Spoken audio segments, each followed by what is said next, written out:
ఆక్రమణల నిర్మూలనకి సరైనటువంటి విధానం అవసరం. ఎందుకు అంటే సివిల్ లిటిగేషన్స్ పేరుతో ఏళ్ల తరబడి సాగుతున్నాయి. కోర్టులేమో ప్రతి అంశంలో స్టేలు ఇస్తాయి. అధికార యంత్రాంగాలు లంచాలు తీసేసుకుని అవినీతికి అలవాటు పడిపోయి తప్పుల్ని ఒప్పుల్ని చేస్తారు, లేదా చూసి చూడనట్టు పోతారు. కాబట్టి ఇప్పుడు ఫర్ ఎగ్జాంపుల్ ఒక చెరువు లోపల కబ్జా చేశారు. ఆ కబ్జా చేశారని చెప్పి ఎవరివ్వాలి అన్న దగ్గర అధికారుల మధ్యన కొట్లాట ఉంటుంది. ఇరిగేషన్ డిపార్ట్మెంట్ వాళ్ళ పనండి, మాకేంటండి అంటాడు రెవెన్యూ. రెవెన్యూ వాళ్ళు చూడాలండి, అది మేమేమన్నా దాని చుట్టూతో ఏమైనా మనుషులు పెట్టుకు తిరుగుతాం, మా దగ్గర ఎంతమంది ఉన్నారు, రెవెన్యూ వాళ్ళు చూడాలి ఆ భూమి, లేకపోతే మా నోటీస్కి తీసుకురావాలని ఇరిగేషన్ వాడు అంటాడు. అసలు దానికి హెచ్ఎండిఏ ఎట్లా పర్మిషన్ ఇచ్చిందండి అని మళ్ళీ వీళ్ళిద్దరు కలిసి అడుగుతారు.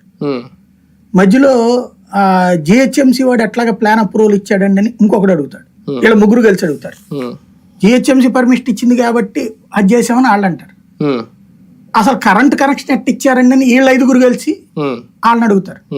అసలు విషయం ఏంటంటే ఎవరికాడు చేతులు దురుపుకుంటాడు, అందరూ లంచాలు తింటారు.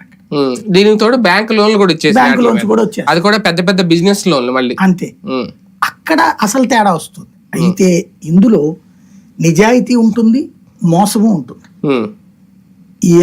ఇక్కడ FTL అంటారు. అంటే ఏంటి? Full tank level. ఒక చెరువు నిండితే ఎంత వస్తుంది ఆ లోపల కట్టకూడదు. అది ఎవరు డిసైడ్ చేయాలి? అక్కడెక్కడన్నా ఆ ఆనవాళ్ళు ఉన్నాయా? మీకు తెలుసు, మనం జెమినీలో ఉన్నప్పుడు ఒక ఏడాది పాటు స్టోరీలు వేసాం. ఏడాది పాటు ముందు రిపోర్టర్ వెళ్ళి అవన్నీ తీసుకురావడానికి 2 నెలల పాటు అతనికి ఇంకో ఉద్యోగం లేకుండా కంప్లీట్ గా చెరువులన్నీ